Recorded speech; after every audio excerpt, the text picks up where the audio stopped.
નમસ્કાર મિત્રો, કેમ છો? આશા રાખું છું તમે બધા સહકુશળ હશો. હું પણ સહકુશળ છું. આજે ફરી એકવાર નાની એવી પણ બહુ જ સરસ સ્ટોરી લઈને તમારા માટે હાજર થઈ ગયો છું.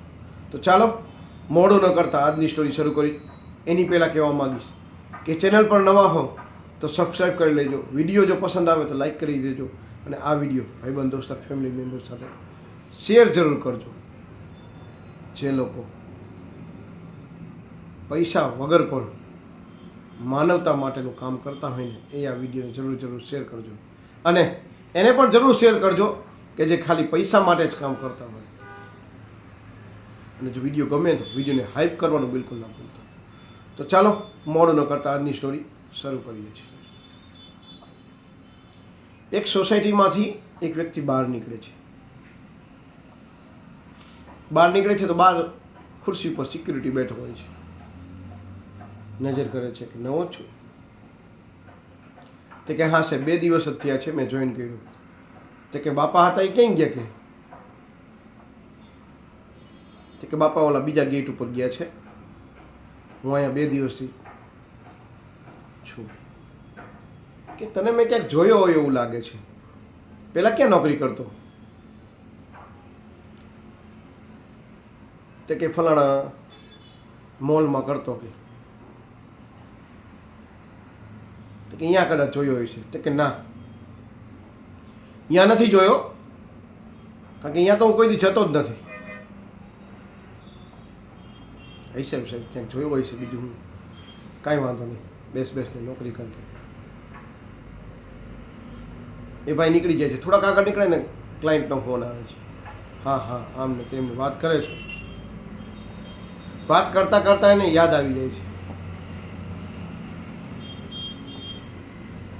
કે હાલ હું તને પછી ફોન કરું. કે પાછો એ ભાઈ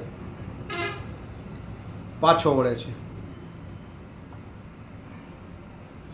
તરત જ સિક્યુરિટીની કહે છે, તું સુરત છું ને? કે તારું છાપામાં ફોટો અને આર્ટિકલ આવ્યો હતો. સુરજ કે હા સાહેબ હું એ જ છું. મને આખી મેટર કહીશ? કે શું મેટર હતી? કદાચ હું તારી મદદ કરી શકું કંઈ. સુરજ પછી મેટર કહી શકે, હું એક છોકરીને મારા ગામમાં પ્રેમ કરતો છું. મારા મા બાપને ઘણું કીધું પણ મારા મા બાપ માન્યા નહીં. મેં ભાગીને લગ્ન કરી દીધા છે અને હું અહીંયા એને લઈને આવી ગયો. લગ્નનું બધું વ્યવસ્થિત ચાલતું હતું. 1.5 મહિનો થયો, એનો ભાઈને તેડવા આવ્યો. તેડી એના ઘરે લઈ ગયો. પછી મને કોઈ પણ વસ્તુ ખબર ન હતી અને એમણે કેસ કરી દીધો કે હું આ છોકરીને હેરાન કરું છું દહેજ માટે, મારું ખોટું છું એવો કેસ કર્યો. કોર્ટમાં હું ગયો અને કેસ ઉપર ચુકાદો આવ્યો અને એને પેમેન્ટ દેવાનું નક્કી કર્યું. કોર્ટે મેં મારા ગામડાની જમીન વેચી અને એને રૂપિયા આપ્યા. આ કિસ્સા પછી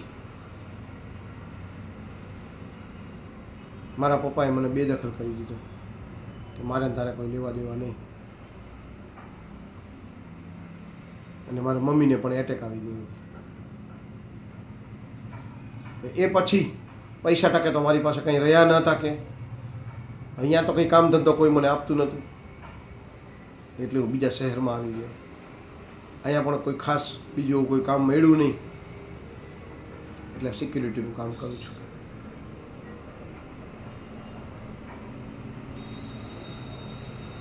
આ વાત સાંભળી સૂરજ પણ ગળગળો થઈ ગયો. આંખમાં આંસુ પડવું એ બધું. સામેવાળો વ્યક્તિ કે સૂરજ, હું તારી એક હેલ્પ કરવા માંગુ છું. શું હું તારો કેસ લડી શકું? કે હું તને ન્યાય અપાવવાનો પૂરી કોશિશ કરીશ. સૂરજ કે સાહેબ મારી પાસે તમને દેવા માટે રૂપિયા નથી, હવે હું હાવ કંગાળ છું, મારું જીવન માન ચાલે છે. આ સિક્યુરિટીમાં એટલો પગાર હોતો નથી, તમને પણ ખબર છે. સાહેબ વકીલ સામે હોય છે કે સૂરજ, હું એક વકીલ છું અને હું પોતે તારો કેસ લડીશ. અને અમુક વસ્તુ પૈસા માટે નથી હોતી, અમુક વસ્તુ ઇન્સાનિયત નામની પણ એક વસ્તુ હોય છે, અને હું ઇન્સાનિયતના નાતે આ તારો કેસ લડીશ અને તને ન્યાય અપાવવાની કોશિશ કરીશ. ચાલો હું અત્યારે નીકળું છું એમ કંઈ વકીલ સાહેબ નીકળી જાય છે. આ સ્ટોરી ઉપરથી તમને શું શીખવા મળે છે? બે શીખ મળે છે આ સ્ટોરી ઉપરથી કે કોઈ પણ છોકરીને આંધળો વિશ્વાસ ન કરી લેવો. ઘણી બધી છોકરીઓ આજે સાહેબ પૈસા પાછળ પાગલ હોય છે. હું એમ નતો કહેતો બધી હોય છે, પણ ઘણી બધી છોકરીઓ પૈસા પાછળ પાગલ હોય છે. એવી છોકરી જો તમારે ભટકાઈ ગઈ ને તો જીવન બરબાદ થઈ જશે. ધ્યાન દઈને લવ મેરેજ કરો એની ના નથી, પાત્ર સારું ગોતો, એને પરખી લ્યો 1-2 વાર, પછી મેરેજ કરો છો.